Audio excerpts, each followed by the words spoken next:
আসসালামু আলাইকুম, কেমন আছেন সবাই? তো আজকে থাম্বনেল দেখে নিশ্চয়ই বুঝতে পারছেন কি রান্না করব। তো এটা আমিও জীবনের প্রথম রান্না করব। সবাই নাকি রান্না করে খায়। তো আমাদের এদিকে এটারে কি বলে চলেন যায় দেখাই। খুবই চায়নাদের তো খুবই পছন্দ। তো আমাদের এদিকে হয়ে থাকে অনেক জঙ্গলে। তো চলেন যাই তুলে আনি। যারা যারা ভিডিওটা দেখতেছেন কষ্ট করে পুরাটা ভিডিও দেখেন।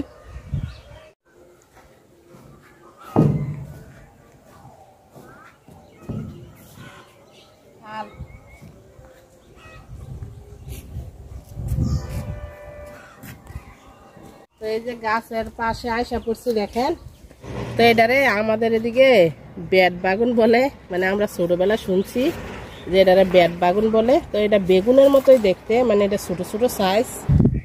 তো এটির ডাল এত শক্ত, ছুরি দিয়ে কাটা যায় না, এভাবে কাটটা নেই। আর ফুলটা দেখেন একদম বেগুনের মতো, আর পাতাগুলো বেগুনের মতো, কালো বেগুনের মতো দেখতে। তো আর ওই পাশে আরেকটা গাছ আছে, ওইটাতে বড় বড় আছে, ওইটাতে পায়রা নিব।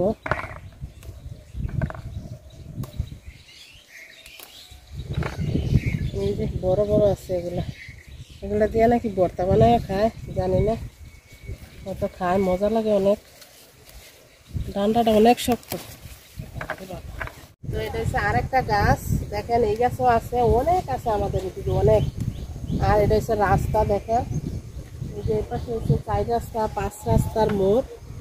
আর গ্রাম মানে অনেক সুন্দর, বলার কিচ্ছু নাই। দেখেন কত সুন্দর দেখা যাইতেছে, বাতাসে ধানগুলা দুলতেছে, এমনিতেই মন ভালো হয়ে যায়।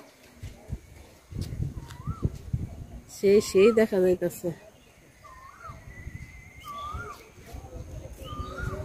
ভিতরে ঢুকছি, গাছে প্রচুর পরিমাণ কাঁটা, বেগুন গাছের মতো।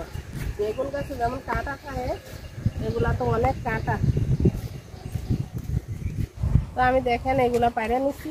তো আর পারবো না, যদি মজা লাগে তো ইনশাল্লাহ আরেকদিন এসে সবগুলা পাইরা নিব। বেশি মজা লাগলে সবগুলা পাইরা নিয়ে খাবো। গাছে আর অনেক আছে, আর অনেক গাছ আছে, অনেক গাছের অভাব নাই এগুলা।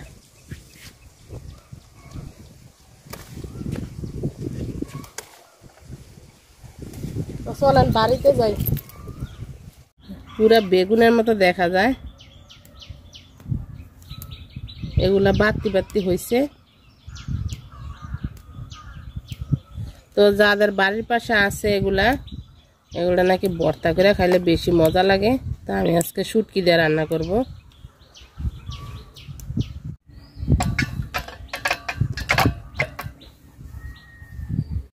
তো সবগুলা ছাড়াই এনেছি দেখেন।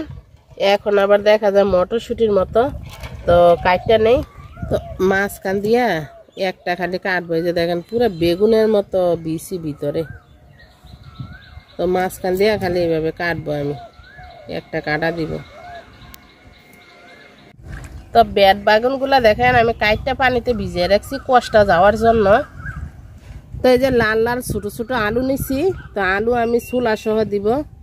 এভাবে কাইটটা দিয়ে দিব, চুলা সহ রান্না করব, যেহেতু আমি শুটকি দিয়ে রান্না করব। তো লইট্টা শুটকি নিয়ে নিছি, আমি লইট্টা শুটকি দিয়ে রান্না করব।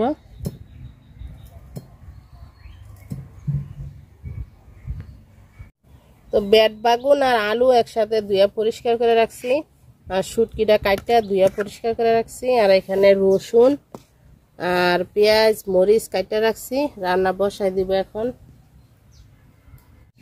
তেল দিয়ে দিলাম, পেঁয়াজ মরিচ আর রসুন দিয়ে দিলাম।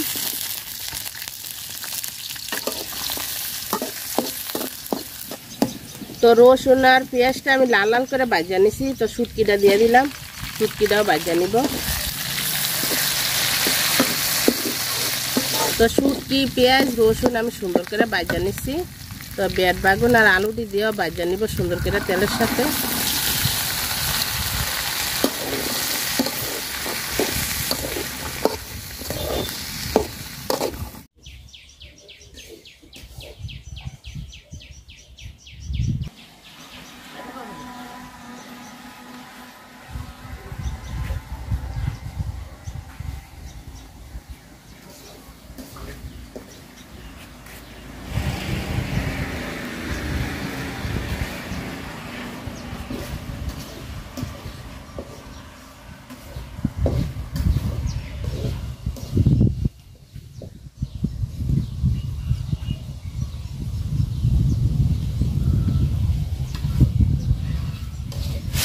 তো একটু হলুদের গুঁড়া দিয়ে দিলাম,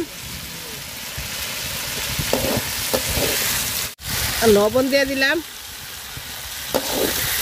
আর একটু বাজার নিব সুন্দর করে,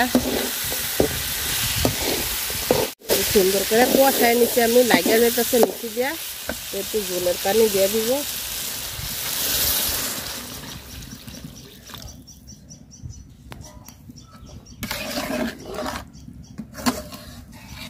সিদ্ধ হোক, দেখি সিদ্ধ হইতে কত সময় লাগে। তো তরকারি দেখেন প্রায় হয়ে গেছে, আলুও সিদ্ধ হয়ে গেছে।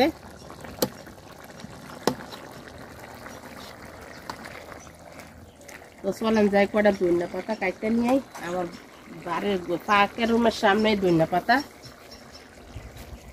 শুটকি দিয়ে ধনিয়া পাতা দিয়ে রান্নলে খুবই মজা লাগে। আর এই যে বেড বাগুন যেটা রান্না করছি, এটা কিন্তু শুটকি দিয়ে বেশি মজা লাগে। আর ভর্তা করলে মাছ দেয়া এটা মজা লাগে না।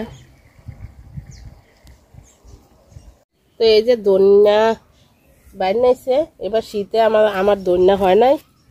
আমার ধনিয়া লাগাইছিল এটি এমনি এমনি বাতি হইয়া তারপরে নষ্ট হয়ে গেছে। তো এই যে দেখেন আমার পাকের রুমের সামনে এই ধনিয়া লাগাইছে।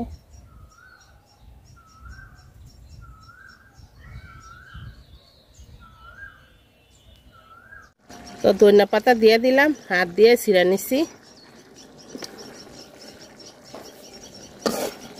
এটা যারা তিতা পছন্দ করেন তাদের জন্য এটা হালকা হালকা তিতা আমি খাইয়া দেখলাম। কিন্তু শুকনা শুকনা রান্না করছি, মজাই লাগবে, গরমের দিনে খারাপ লাগবে না।